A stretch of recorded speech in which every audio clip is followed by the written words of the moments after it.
Assalamualaikum warahmatullahi wabarakatuh. Perkenalkan, saya Lintang Sari Irfaniati dengan NPM 201231012 dari kelas C123 Informatika. Pada kesempatan kali ini, saya akan membahas tentang Ma'rifatul Quran. Apa itu Ma'rifatul Quran? Ma'rifatul Quran adalah ilmu pengetahuan yang mempelajari Al-Quran secara menyeluruh, dimulai dari proses penurunannya, sejarah pembukuannya, manfaat dan kegunaannya sebagai pedoman hidup umat manusia, hingga cara memahaminya.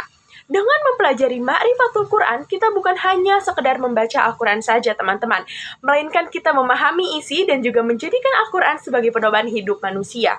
Allah Ta'ala berfirman dalam surat Al-Baqarah ayat 2 yang berbunyi, Bismillahirrahmanirrahim, Zalikal kitabu la raiba fih, hudal lil muttaqin, yang artinya, kitab Al-Quran ini tidak ada keraguan di dalamnya, sebagai petunjuk orang-orang yang bertakwa. Yang artinya di dalam ayat ini terkandung bahwasannya kitab Al-Quran tidak ada keraguan sama sekali di dalamnya.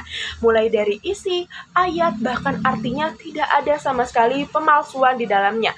Dan kita sudah sepatutnya sebagai orang-orang yang bertakwa menjadikan Al-Quran sebagai pedoman hidup kita agar kita bisa membedakan mana yang benar dan salah. Nah, Al-Quran sendiri diturunkan ini secara berangsur-angsur selama 23 tahun lamanya. Penurunan Al-Quran disebut sebagai Nuzulul Quran, yakni diturunkan melalui perantara malaikat Jibril kepada Nabi Muhammad SAW.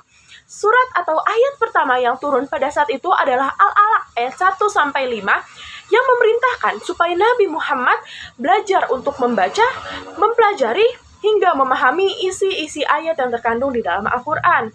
Nah, dari proses penurunan tersebut, kenapa dilakukan secara berangsur-angsur atau bertahap? Supaya kita sebagai umat manusia bisa mempelajarinya dan juga memahaminya dengan mudah. Nah, apa itu kegunaan Al-Quran sendiri, teman-teman? Al-Quran, fungsi utamanya adalah sebagai pedoman hidup umat manusia. Dengan Al-Quran, kita bisa membedakan mana yang benar dan mana yang salah. Dengan mempelajari Al-Quran, bisa juga menjadi penyuju hati kita loh.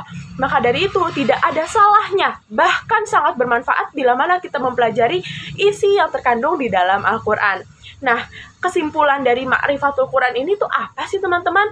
Dengan mempelajari Ma'rifatul Quran, kita bukan hanya sekedar memandang Al-Quran sebagai kitab umat manusia saja, melainkan dengan kita mempelajari Ma'rifatul Quran, kita menjadikan Al-Quran sebagai pedoman hidup umat manusia untuk membedakan mana yang benar dan mana yang salah. Dengan menjadikan Al-Quran sebagai teman hidup kita, kita bisa menentukan arah jalan yang sesuai dengan kehendak Allah Subhanahu wa Ta'ala. Mungkin sekian yang dapat saya sampaikan, kurang lebihnya mohon maaf. Wassalamualaikum warahmatullahi wabarakatuh.